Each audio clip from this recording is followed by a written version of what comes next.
Hi, everybody. Dawn Zoldai here. This is the Dawn of Drones podcast, and I'm your host. So great to see you all back. We are in the middle of Industry Diversity Month, and I am so excited to have with us today Rob Corbett. Rob, I met him online. I was reading up on what he was doing, and I reached out to him, and this was a little ways back, right, Rob? And I was like, you need to be on my podcast. So great to have you, Rob. No, thank you for having me, Don. It's always a pleasure, and anytime I can, share some experiences and stories with you in the industry is an amazing time.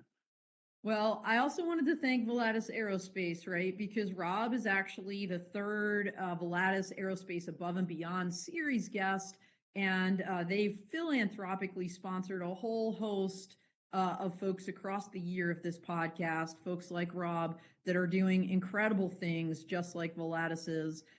So thank you, Volatus. And a quick shout out also to Iris Automation, who has sponsored this entire month focused on industry diversity. We did kick off the month with Lori DeMatteis from Iris, a global vice president there. Go back, and if you didn't see her story, you got to listen to it. It's incredible. All of these, by the way, are on demand on DroneLife's YouTube channel. So anyway, who else do we have? I'm trying to think. I have my notes here. We've had just an incredible month so far, and we're gonna continue on. So Rob, let's go ahead and focus on you. So many people out there, they've heard of you, they know a little bit about you. By the way, everybody, if you missed our clubhouse last week, absolutely check that out because we got super deep into Rob's background. But just real quick, Rob, can you give us a little bit about your background before we jump into kind of all the amazing things you're doing for inclusivity and accessibility for the drone industry?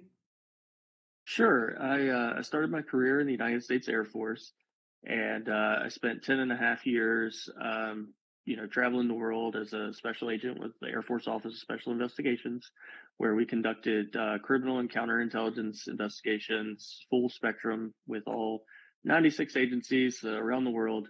In 2016, I decided I was going to leave active duty, join a reserve component, and also had an opportunity to work with another federal agency, and I had a snowboarding accident in between that transition period, and fractured my fifth and sixth vertebrae in my neck, which rendered me quadroplegic. So I'm paralyzed from the chest down, and I do not have mobility function within my fingers, and then anything below my chest. But I can move my shoulders and wrist and things like that. Um, I've always had an affinity for drones and technology, and I felt like it was a wonderful platform, one, to get back into just my love of aviation, but then also to teach others how to fly drones adapted and create more inclusivity within the industry. Well, for those that don't know about the Air Force Office of Special Investigations, it's basically the Air Force's equivalent of the FBI. So federal law enforcement, also counterintelligence and criminal matters is within their purview and things of that nature. So Rob had a stellar career. He's very modest. He is a highly decorated military veteran. So Rob, thank you so much for your service. Just wanted to kind of throw that out there. And we share that Air Force background. And as a JAG, a military lawyer, I worked with the OSI all the time, and just an incredible relationship, between JAGs and the law enforcement folks in the Air Force. So again, thanks for everything you did. And I don't want to gloss over, your accident, but I also want to tell people that please go back and listen to the replay on Clubhouse, because we probably, Rob, if I recall correctly, we probably spent about 30 minutes going into really great detail on that and your personal journey and everything you experienced, during that time. Just so everybody knows too, like this was about 8 days before the birth of Rob's daughter. And he spent months and months and months in hospitals between surgery and rehabilitation. And I want to, I want to talk a little bit about this idea that you use drones as therapy, really, kind of for yourself. Like, tell me, like, the peace and, kind of the hope that you found in getting back into drones, after your accident. Yeah, it started as a really just a curiosity. You have a lot of time in your own head to kind of run through things and kind of plan out, what is it? How do I handle this next stage in my life? And with my affinity for drones prior to and aviation in general, I was looking at some of the platforms that were being released and some of the technology and how it had changed over the years. And I really felt like that would give me the opportunity to at least try and see if I could safely and efficiently manage flying UAS, small UAS. And luckily from there, I had a great group of people around me that had equipment that would let me utilize it, and I would just tinker with, you know, creating different attachments, creating a different adaptive controls for different drone controllers. So I was putting my hands on DJI stuff, Skydio stuff, Altel stuff, anything I could get my hand on, and just seeing like how can I interface with this controller. And then at the time, I was teaching technology for individuals with disabilities, and it just kind of cross flowed directly into, oh, this could be a vocation for other abled individuals. And this could be like a huge quality of life increase for some of these people to use drones as tools within industry. And that's really how the whole mission started. And I feel like it's been going really well, and I feel like the reception has been amazing. So many people within the drone community have amplified the need for this, and I really believe in it. So you know hats off to everyone who's supported this through the last year and a half, almost 2 years now. Well, Rob, you and I had a little back and forth. We all know, I hope we all know, that the FAA's Beyond Visual Line of Sight Aviation Rulemaking Committee report was dropped last Thursday, and 400 plus pages with attachments and chock full of information. But I'll tell you, something that jumped out at me was that piece about accessibility. And everybody, I emailed Rob and I said, you need to read this. It was about operators, remote pilot operators. And Rob, can you tell us a little bit about like what we read and how excited we were about that? Yeah, so I was extremely excited when you sent me that article. I was just immediately went to like an ear to ear grin. But the verbiage was stating through some of the ARC study that the requirement for uh, small UAS or UAS operations beyond visual line of sight, they don't want to model it after crewed aircraft standards and requirements, which is huge because when we think about other abled individuals working remotely and working in the UAS industry, that is huge for someone to be able to, from a wheelchair in a remote location, operate a drone for whether it be agricultural, construction, mining, whatever the field may be. That is so huge. And it opens up so many possibilities for not just other abled individuals, but everyone. You think about like the accessibility. So when we look at requirements for general aviation, they're extremely strict, right? And rightfully so, because that's an extreme responsibility. But I think what I've discovered, and a lot of people in the industry have discovered, is drones are a different application, and they can be operated safely and effectively with some safeguards, even if you have a disability. So for them to say the verbiage is very much so it doesn't have to be like general aviation requirements, that's huge, and it opens up so many doors for so many people. Yeah, and just to give everybody context, it was in the medical certification requirements that they were saying, hey, these same things don't necessarily need to apply and the example they gave, I thought, when you think about, in particular wounded warriors and veterans, they said, look, a UAS pilot doesn't necessarily need to use their feet. And so changing that requirement can open up, the aperture and allow amputees, as an example, to become certified drone pilots. And, Rob, you and I talked a little bit in Clubhouse. I do want to foot stomp this because, I think it's really important, this idea of even simple things that maybe most of us don't think about, like taking the Part 107 exam, can be a challenge for other able people. And you experienced that personally when you went to take that exam. Can you tell us a little bit about what you experienced and then, kind of what you did about that afterwards? Sure. So, of course, when I was establishing my drone training program and working with students at the center, it was okay. How one do I get myself in the test? How do I become, Part 107 to be able to certify and really have a grasp over what I'm teaching my students? And then how do my students with different disabilities uh, go the same path, right? Um, and it really wasn't until I met some hurdles locally, but it was my students, I think, put so much emphasis on studying and getting really in depth. And we went over things at nauseum that their accommodations weren't really needed as much.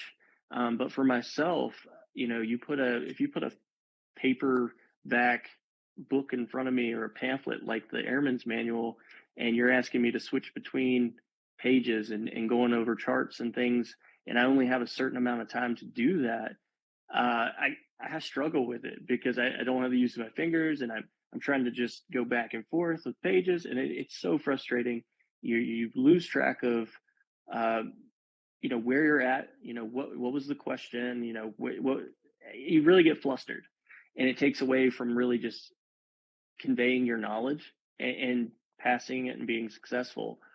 And about really a few months after that, organization that I work with is a nonprofit, Drone Forward Incorporated, put out a internet release, and they were asking, hey, what are the accommodations for Part 107 testing? How can we improve on this landscape, and how can we better the community? And I immediately emailed Jesse Pacheco, the founder of DFI, and I'm like, I am here, and let's steamroll this thing. And from there, Jesse and I and the team at DFI, we just started coordinating with everyone that we had really built a relationship within the FAA and with around the FAA and some of the testing service providers, and just started talking with them and saying, you know, we have someone that's reached out from us, and they're an amputee, and they want to get their Part 107. They were a pilot before they were an amputee. They want to fly drones now.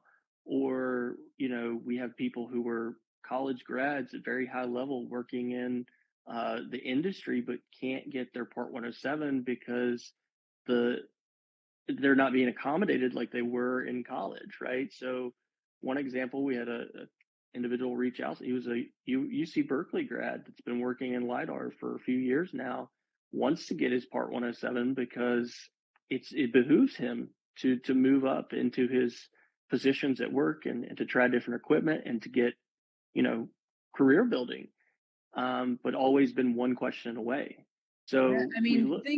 that when you think about that, Rob, and this idea that even a limited accommodation to expand the time that people that need that time, like you just mentioned, your people like yourself or this individual from Berkeley. I mean, one question away, are you kidding me? Like, this is something I feel that is so easy to change. It's not like a humongous like infrastructure overhaul, right? It's literally like give them an extra hour. And colleges and universities are doing this routinely, for students. And why could we not do that? So I hope people are out there listening, and we're going to make some of these changes. So absolutely. So let's talk a little bit about we kind of mentioned, this concept of wounded warriors, but besides DFI, you also work with the Wounded Warriors organization. Is that right? That is correct. So last year, it, it was really sentimental because I've had this wonderful spot here in rural Virginia that I've always wanted to do drone training at since I began this. And it is at the base of the ski resort where I sustained my injury. Oh, I didn't know that, Rob. Yeah, and I've been like, man, this would be a beautiful place to hold a drone training center. And so I got with Jesse at DFI and the team there, and I reached out to my local Wounded Warrior representative, Katie Schrecker, and was like, hey, I want to do a drone training event at this location with as many veterans that I can get and their family members. It's going to be really low key. It's going to be fun. It's going to get people interested in drones. And then from there, we can kind of expand on different possibilities and just give them resources on, if you want to use this as a tool in your job, sure, let's explore that. But if you just want to fly for therapy, we can explore that as well. So we had about 10 you know prior service members come out. They started the day building micro drones, learning basic flight operations with the micro drones. Then we moved into a drone builders or drone games where they were going through obstacle courses. And then later in the day, we were putting some hands on and giving them some exposure to some of the higher end commercial platforms and some of the enterprise platforms that we could get our hands on. And it was a success. Everyone enjoyed it, and Wounded Warriors felt like it was something completely different from what their normal events were. And it was, not only did it hit on the therapy side, the community side, but it also hit on the voc rehabilitation side. I love that. So it was a great event. So great that we're going to do another one here in Virginia, the end of May, early June. Still waiting on confirming some of those dates, their exact dates. But if you're a member of Wounded Warrior Project and you want to come attend our event here in Virginia with DFI and WWP, go on the Post, which is their events calendar that they send out monthly, and just type in Virginia, and we're trying to lock in a date. But that should be happening really soon. And also, with that's expanded to, I've had veterans from other states reach out and say, hey, how can we get a drone event with our Wounded Warrior Project here in, our locality? And so that's kind of expanded. Yeah. The goal is to do another one in North Carolina this year as well. Awesome. Paul Rossi from 910 Drones has reached out, and he and I are going to work with his Wounded Warrior rep in his area, and we're going to see if we can, come together, collaborate with DFI, his organizations, and WWP, and make another training event. I love that, Rob. And working with Paul, I'm sure is going to be amazing. He's doing so many great things out there in North Carolina. I'm so glad you guys are linked up. And speaking of kind of collaborations, I want to touch on something you said because you may not be aware of this, but my company P3 Tech Consulting teamed up with Women in Drones and Marlene Dials at the Diversity Development Network of Canada, DDNC. We did an industry survey, right? Industry diversity survey last year. Those results summary are out on the Women in Drones website. By the way, Sharon Rossmark was our guest last week. I'm sorry, I couldn't remember that. Like in the beginning, I couldn't find my notes.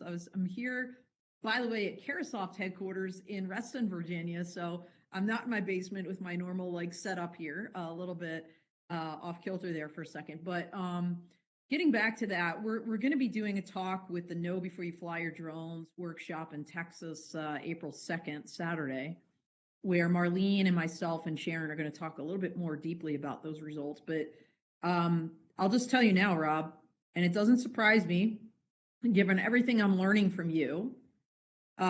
We did have a category identity group of, disabled, other abled, right, individuals as an identity group.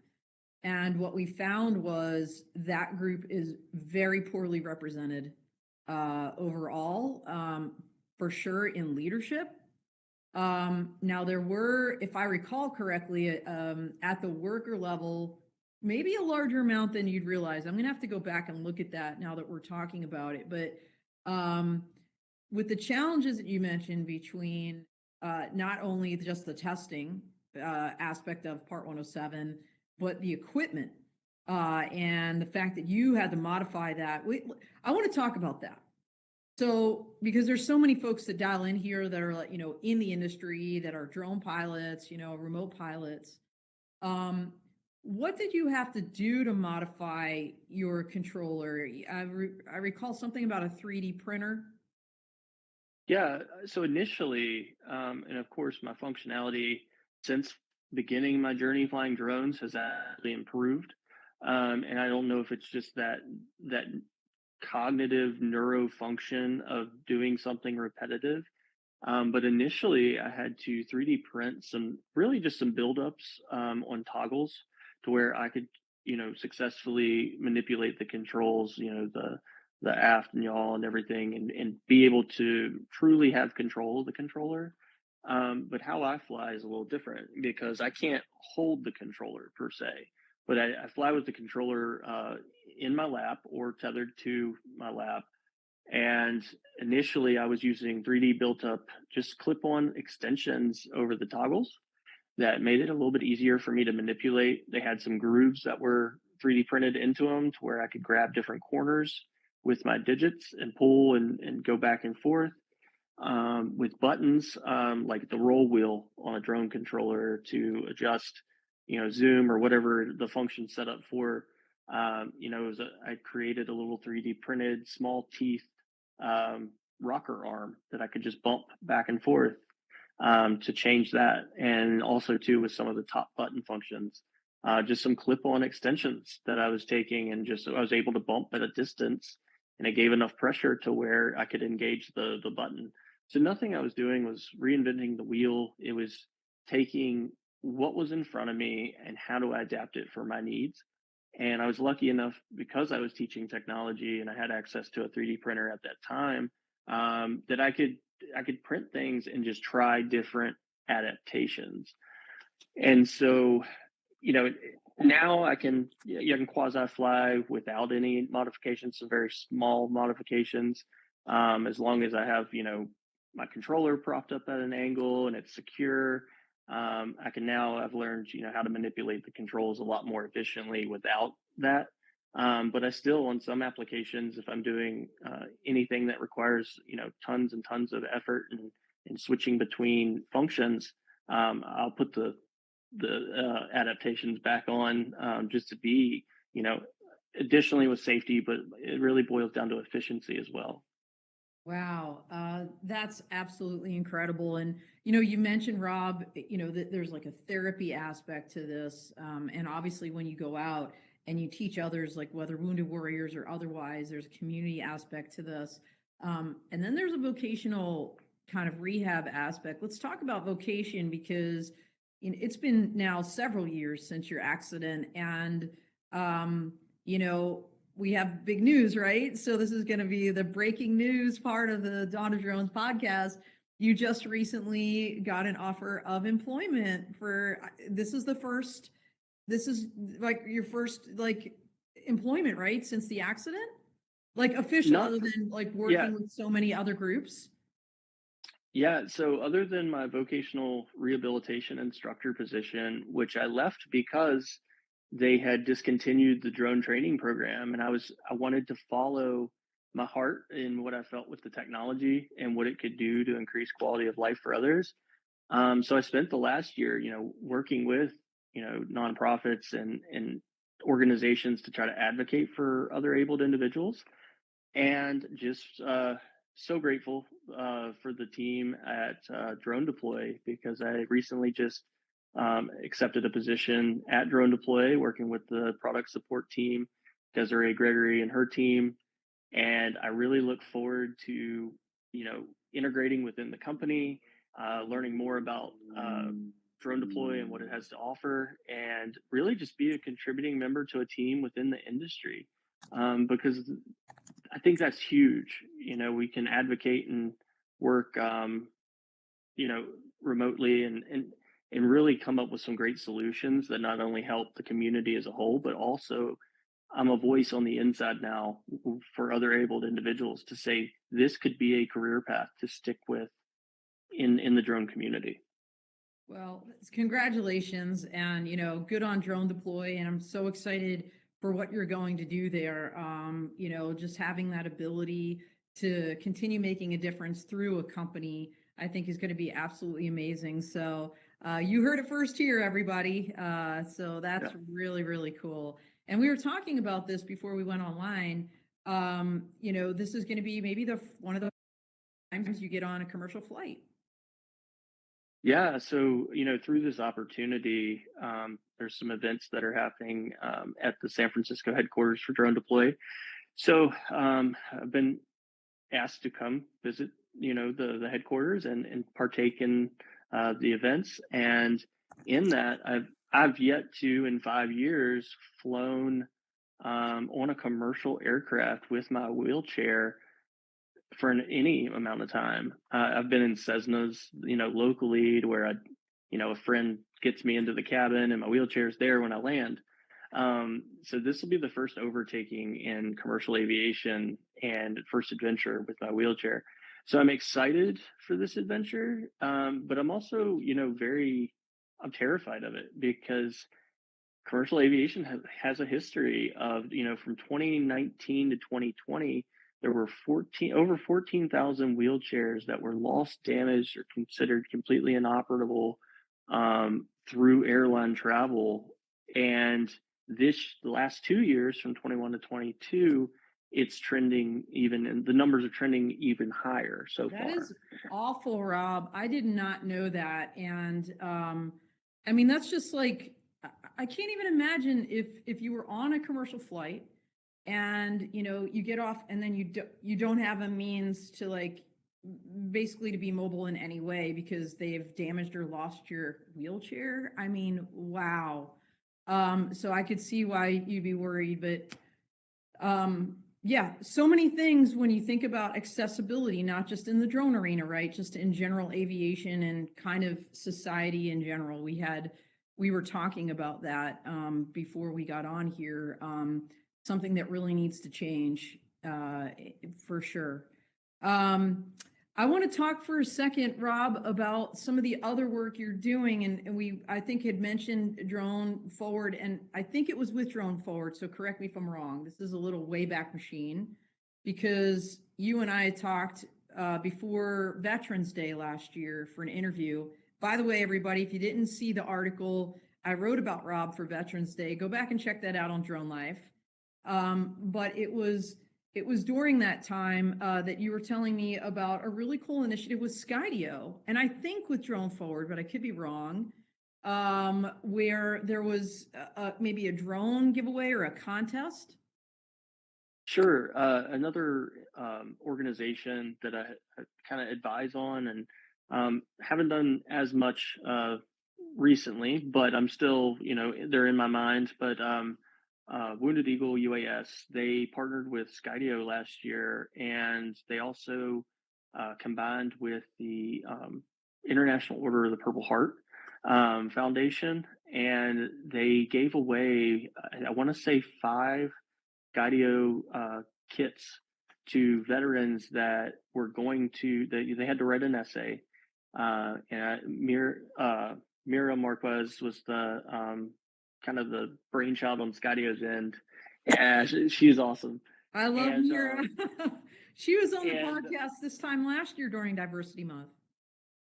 Yeah, and she spearheaded that, and each individual wrote essays. They would go through WeUAS's Part 107 course. They would take the Part 107, successfully pass that, and then they would write an essay to say, this is what I plan to use this drone technology for. And then the team at Skydio, ran through and graded the essays. And what I understand, it was some tough decisions, but they dispersed, I believe, 5 Skydio kits across the United States to different veterans. And, I hope that initiative continues. And I hope that WeUS continues that partnership with Skydio to get that technology in someone's hands, especially if they're pursuing Part 107 and they want to make it a part of their career. And the biggest thing, I believe, sometimes is just getting equipment in people's hands and the right equipment. So, hats off to Skydio for that, and hats off to Joe at WeUAS and what they're doing there. And I think he's got some news that is going to eventually break. I don't want to but I think now that he's moved from California to Florida, I think he has some initiatives that he's been working on quietly to expand we UAS efforts in Florida. So probably more to come in the year on that. Well, that's awesome, and I'm sorry I messed up the organization. I was doing that completely from memory, so no shock that I messed that up. But Wounded Eagle UAS is the name of that other not-for-profit that Rob works with besides Drone Forward, and you just said the Purple Heart and Wounded Warriors. So you're out there everywhere. And Rob, you also started your own initiative. Tell us about your video initiative that you're hoping to launch later this year. Yeah, so from the beginning, I've had this idea of a drone video project that was grassroots, and it focused on the people behind the controls. Not so much the technology is amazing, and it's going to continue to become even more amazing. But what I wanted to capture is the people behind the controls and why they fly, and their diverse and unique situation that led them to the drone community. And it's going to serve as a platform for underrepresented, underserved areas, underserved people. And in that, I feel like so far I have around 15 to 20. There's about 5 that are in and out sometimes, but pilots across the world. It's not just in the United States, and everyone has an amazing story, and some of them are other abled, some of them, women within the community, multiracial, multicultural. So I'm really excited to just start putting these videos out. And yeah, it's September. I'm going to start rolling them out one by one. Each month it'll be a new video, and it might be 30 minutes of a showcase between them flying in the environment that they work in, and then we're going to sit down and do a virtual or in-person interview and talk about what flight takes many forms means to them. And so I'm excited for it, and I've had really good response. I have enough content at this moment to start releasing it, so it's really hard for me to hold back. But I think it's going to be really eye opening, and I think it's going to create a lot of representation within the space for so many people, that young people, old people, everyone in the industry, new and young, they're all going to learn something, I think, from each and every cast member. No, I love that, Rob, because, speaking of Sharon Rossmark and Women in Drones, one thing she says a lot is this idea, if you can see me, you can be me. And, the idea that you're going to have now, no kidding, videos of all kinds of different people, in this industry doing amazing things, I think is so hugely important. I was telling somebody when okay, another fun fact, I wrote a book and, it was with the Unmanned Safety Institute. And I'll tell you what, Rob, it was a real challenge to find diverse photos for the book. No joke. I mean, Yeah. you can Google right now, and I've done my own research on this, actually, like scholarly research. Other people have studied this. The fact that you can go out there, you can Google drone pilot, and it's going to be pretty homogeneous group you're going to find that pops up. And so that was one thing I did work with Unmanned Safety Institute on. I was just like, hey, like the book with my name on it, like, of course it was before uncrewed changed. It's still called the Unmanned Aircraft System book, but I was like, I want mine to look like kind of the United Colors of Benetton in every respect, right? Like I wanted to have a diverse, because exactly that point, to show that this could be you. And what you are doing is so amazing. Where will we be able to find these videos, Rob, when they come out? So, you mentioned Sharon Rossmark, who is absolutely amazing. Her and I had a discussion a few months back, and she, she's so amazing. She's so supportive, and she offered up to host on Women in Drones. The flight takes many forms. Bios on the pilots, their footage, how to get in contact with them, and that's something that we'll roll out on Women in Drones website. It'll also be available through YouTube and, of course, probably on DFI's website as well. So those will be anything nonprofit because the way I look at it is in these efforts, there's so many great organizations that lobby for so many underserved, underrepresented demographics. I want to create a conduit between those nonprofits to where we're all working together for the same outcome, and that is that representation, and that is that together we can move forward. So I feel like, just anyone and everyone that wants to share, whether it be on the educational level, whether it be at the nonprofit level, it's just I'm excited for it, and so I hope that all goes well, and then we can get this going. But Women in Drones has been a huge supporter and advocate to my initiatives for since the beginning. So hats off to the team, and so grateful for the connections there. Yeah, and like since we're talking about inclusivity, of course, the for-profit crowd is very critical to all of these efforts, Rob. I mean, we just mentioned Mhm. Skydio, Women in Drones being another, and so many others out there that could continue supporting the work that you're doing. By the way, I wanted to kind of give a couple shout outs here. We got a handful of folks on LinkedIn. Cyril, I'm going to mess up your name, Cyril, Azubuin says, hi, congratulations, Rob. And another user on LinkedIn says, incredible, congratulations, Rob. And so great stuff. Chris Wedgeworth is out there as well. So looking forward to, look, you've got supporters out there. You've got, video. Now, didn't you, there was a crowdfunding opportunity. Tell me about what that was about and kind of where we are with that.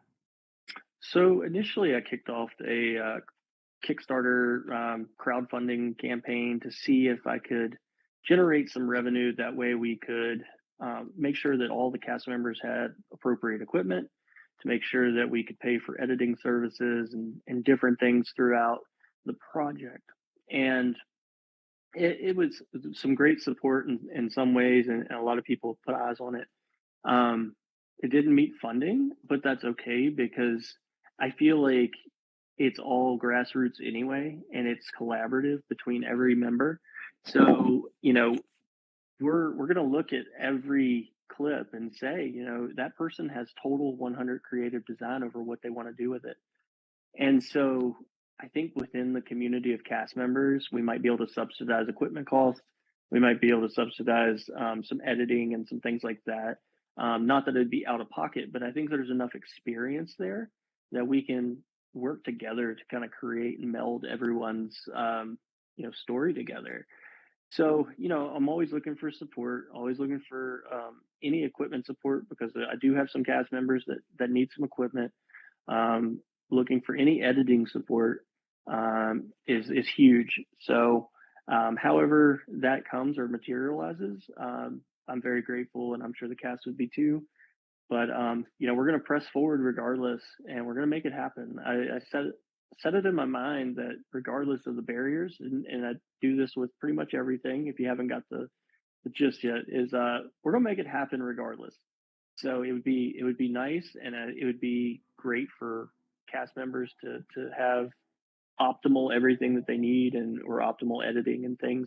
But we're gonna press forward. Well, I know you will. And Rob, how can people, you said, you can always use this. How can they actually reach you, or do they donate through Drone Forward or some other organization, or that's getting to this particular Flight Takes Many Forms video project?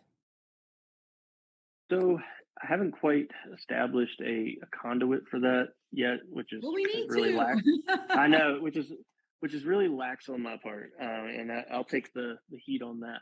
But because I developed this out of good faith and it's so volunteer esque, I didn't want to put any type of monetizing label on it.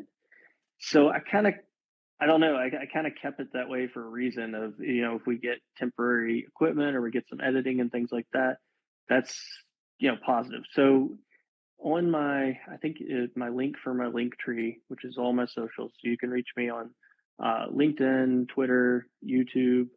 And you can also, the link tree has an email link in there to Flight Takes Many Forms at Google or at gmail.com. That's the inbox for the project. And if you want to reach out specifically for that project, hit that link in the link tree. And then if you can also reach me on other platforms as well, my Twitter, my LinkedIn.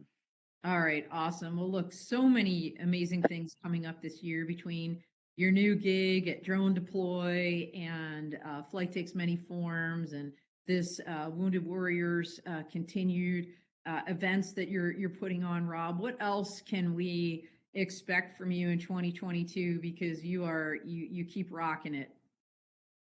Yeah, so I'm still advocating, even though I'm moving into the professional space, which is going to require a different set of time. The advocacy is always going to be here, and working with these organizations is always going to be here. I would never leave those organizations or the initiatives that we've been working on in the dark. So, I always leave an open invitation because anyone within the community, whether it's, looking at curriculum, adapting equipment, whatever kind of hurdles that you have that you feel I might be able to answer the questions, you please reach out. I'm always here as a contact to assist and push people forward in this industry. Um, and I think I'm getting to the point where it's all going to come full circle, which I think is amazing, and just so grateful for the community and these opportunities that have been presented with. So, I'm gonna leverage that until we can advocate for flight takes many forms, all groups of people. I love that, Rob. And you mentioned kind of breaking barriers. Just to kind of give everybody context here. Again, go back, please listen to the Clubhouse replay. Lots of details on the barriers that Rob has overcome. But the Reader's Digest 30-second version is like they told him originally he was never going to be off of a feeding tube. And just to see how far you have come, to see how you've just dedicated your life in service to others to help them. It's just so incredibly inspirational.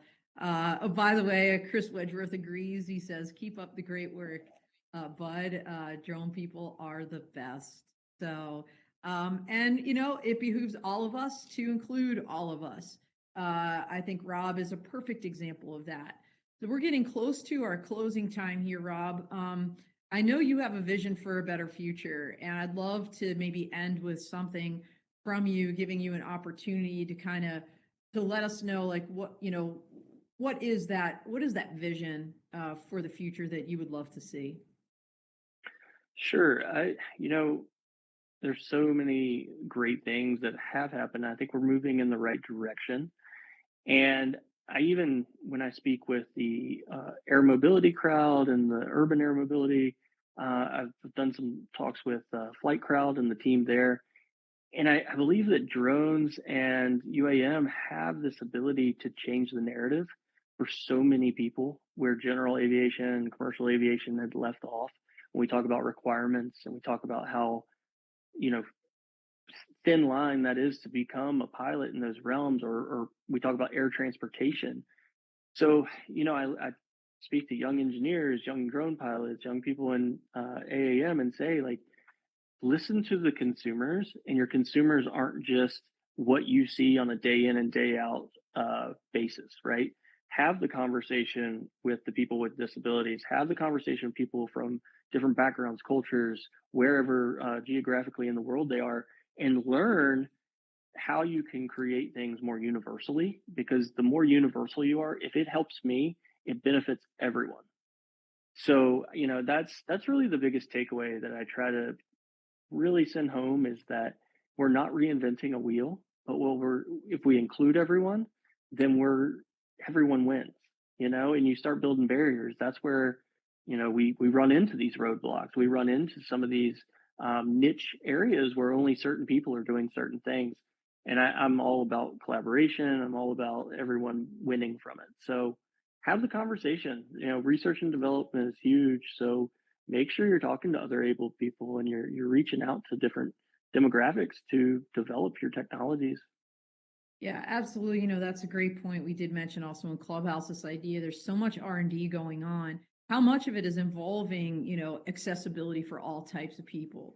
whether at the university level or even in the FAA's Beyond program, like that would be significant, right? So thank you, Rob, for opening our eyes to some of the challenges that you and other people face on a daily basis. And thank you for your service and work to change that, not only the narrative, but the reality. So you are my hero. I've said that before, and I really mean it with all my heart. So thank you for agreeing to be on the podcast. And again, thank you, Volatus, for having Rob as an Above and Beyond series guest. That's kind of all she wrote. But before we go, I do want to say tomorrow, join us on Clubhouse at 1 p.m. Eastern. We have Jamar Williams, African-American CEO of Promo Drone, doing incredible things, and just kind of hear a little bit of a different perspective of his journey in the industry. He's also a Part 107 pilot. Jamar will join us next week on the podcast, same time, same place. So anyway, that's all we have for today. Thank you so much out here, and fly safe.